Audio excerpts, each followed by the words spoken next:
Hola, espero que vaya todo bien. Hoy vamos a hablar de las adicciones. La historia de las adicciones va unida a la historia del hombre. Fumar tabaco, beber alcohol, mascar hojas de coca, esnifar preparados psicoactivos, beber pócimas, fumar marihuana, utilizar el opio para el dolor, etc. Son ejemplos bien conocidos de algunas de las sustancias que el hombre ha utilizado a lo largo de la historia o que sigue utilizando. Más actualmente, junto a las anteriores y sus derivados industriales o químicos, destacan las nuevas adicciones. Unas están derivadas de sustancias, como es el caso de la heroína, la cocaína, las drogas de diseño, el LSD, entre las más importantes, y otras son adicciones comportamentales sin sustancia como resultado de nuestra sociedad tecnológica, como es, por ejemplo, la adicción a Internet, al juego, al teléfono móvil, teléfonos eróticos, sexo, a las compras y a un amplio etcétera de conductas que pueden llegar a ser adictivas. Por ello, en los últimos años se incluyen distintas conductas bajo la denominación genérica de adicciones o conductas adictivas basadas inicialmente en el concepto de dependencia física y psíquica y evolucionando a partir del mismo, se aplicaban inicialmente a sustancias psicoactivas que ingeridas por un individuo tenían la potencialidad de producir dependencia. Con el pasar de los años se observó que también existían conductas que sin la existencia de una sustancia de por medio tenían la capacidad de producir dependencia y el resto de las características que tenían las dependencias en las sustancias psicoactivas. Una característica común y central en las conductas adictivas es la pérdida de control. La persona con una conducta adictiva no tiene control sobre esa conducta, además de que la misma produce dependencia, tolerancia, síndrome de abstinencia y una incidencia negativa muy importante en su vida que va a ser en muchos casos la causa de que acuda en busca de tratamiento o que le fuercen a buscarlo. Se han definido como elementos característicos de una adicción, en primer lugar, un fuerte deseo o un sentimiento de compulsión para llevar a cabo la conducta particular, especialmente cuando la oportunidad de llevar a cabo tal conducta no está disponible. En segundo lugar, la capacidad deteriorada para controlar la conducta, y especialmente en términos de controlar su comienzo, mantenimiento o nivel en el que ésta ocurre. En tercer lugar, el malestar producido y estado de ánimo alterado cuando la conducta es impedida o se deja de hacer. Asimismo, el hecho de persistir en la conducta a pesar de la clara evidencia que le está produciendo graves consecuencias al individuo. El mayor problema que tienen las adicciones no son solamente los efectos que producen a corto plazo. El problema está en los efectos que producen a medio y a largo plazo. Así, muchos fumadores de cigarrillos morirán años después de fumar ininterrumpidamente por enfermedades cardiovasculares, cáncer, etc. Muchos bebedores excesivos de alcohol o personas con dependencia del alcohol morirán de enfermedades hepáticas o de accidentes sobrevenidos.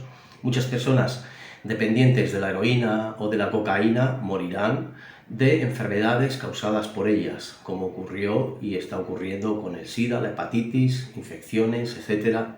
Aparte de los problemas sociales que causan, en forma de robos, de extorsión, problemas legales, familiares, etc. Y lo mismo podemos decir de las otras adicciones, donde en muchos casos la ruina económica es un paso previo al resto de los problemas legales, familiares, físicos, etc. Vamos a ver a continuación las características de una conducta adictiva. A pesar de que hay criterios específicos para distintos trastornos como la dependencia de sustancias psicoactivas o el juego patológico, cuando hablamos de adicción partimos siempre de los criterios de dependencia de sustancias psicoactivas, dado que además en las adicciones, sean con o sin sustancia, se dan los fenómenos de tolerancia, síndrome de abstinencia, etc. Para el manual diagnóstico que usan los psiquiatras y los psicólogos, la dependencia de una sustancia se caracteriza por un patrón desadaptativo de consumo de la sustancia que conlleva un deterioro o malestar clínicamente significativo durante un periodo continuo de 12 meses. Este mismo manual también considera el abuso de sustancias el cual se define como un patrón desadaptativo de consumo de sustancias que conlleva un deterioro o malestar clínicamente significativos expresado por uno o más de los síntomas que se indican a continuación. Nótese que el juego patológico está incluido en el DSM-4-TR, en el apartado, que es el manual diagnóstico, en el apartado de control de los impulsos no clasificados en otros apartados. En lo anterior, cuando hablamos de las adicciones comportamentales, con sustituir sustancia por conducta, tendremos un cuadro bastante claro de que es una conducta adictiva, aunque sí es cierto que hay variaciones de unas a otras en función de estos criterios. Podemos ver si las distintas conductas adictivas los cumplen, tanto las que están producidas por una sustancia química como las que no lo están. El segundo aspecto son los síntomas de abstinencia que produce la no realización de la conducta adictiva voluntariamente o porque le impiden, por alguna razón, hacerla, ¿no?, al individuo.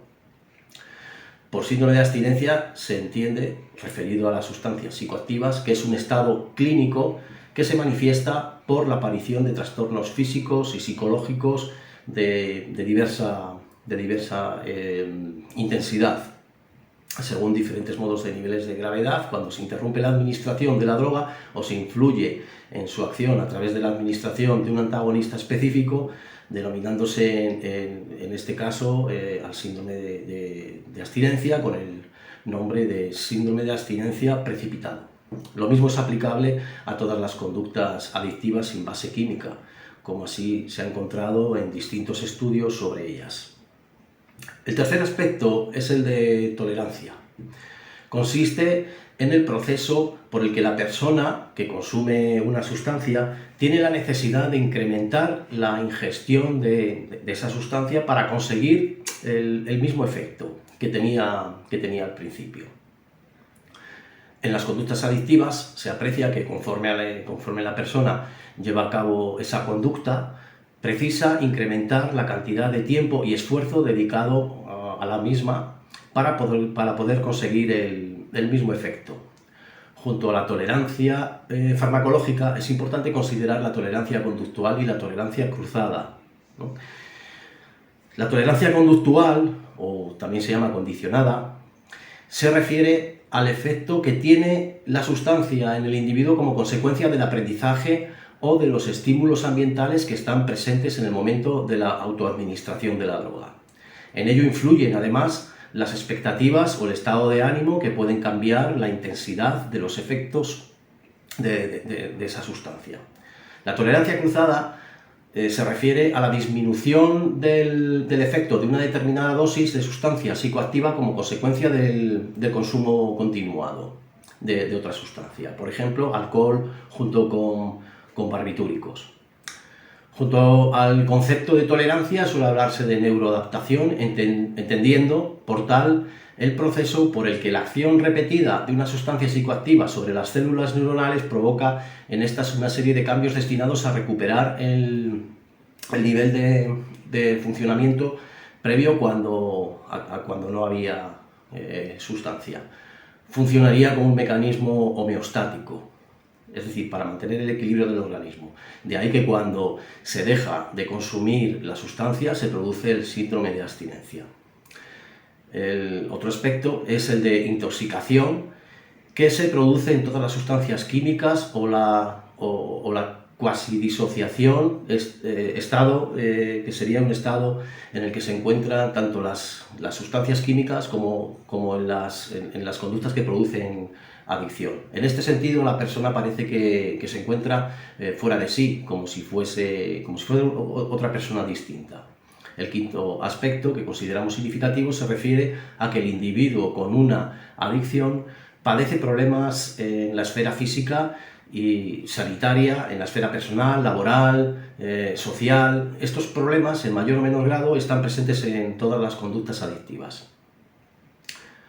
Como conclusión, podemos decir que junto a lo anterior no debemos dejar de apuntar otros dos aspectos importantes. El primero, que habitualmente no va sola una conducta adictiva, sino que suelen estar presentes varias al mismo tiempo en un mismo individuo. El fenómeno de la politoxicomanía, tan frecuente en drogodependientes, ¿no?, en drogodependencias, también conocido como polidependencia o poliadicción, indica que no se da una sola conducta adictiva, sino varias al mismo tiempo. También, fruto de lo anterior o en interacción con las conductas adictivas, suele encontrarse frecuentemente, al menos en las personas dependientes, la presencia de patología orgánica, psicológica o psiquiátrica. Conocerlo es importante tanto para saber la causa del problema como su evolución y su posible tratamiento o recuperación.